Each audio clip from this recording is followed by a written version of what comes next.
民主黨主席何俊仁繼早前先後被揭發冇向立法會申報一間同弟婦合組嘅公司，同一間持有民主黨總部物業嘅公司。何俊仁向立法會漏報嘅唔止啱啱講嗰兩項，仲涉嫌漏報另一間用作收租嘅公司。佢喺86年同人合組卡威投資有限公司，其中何俊仁佔咗一半股權。佢95年首次當選議員之後，有向前立法局申報持有卡威嘅股份，以及擔任嗰間公司嘅董事。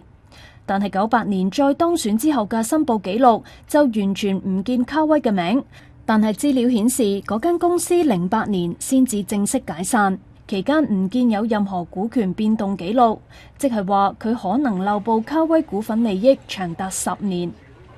而佢擔任立法會議員前，原來持有第4間曾經參與樓宇買賣並且獲利嘅公司，但係當選之後立即將股份轉移。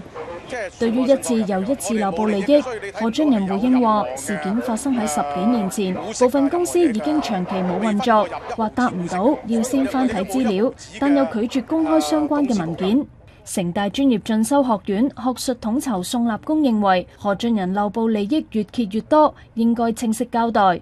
ONTV 東方電視新聞台報導。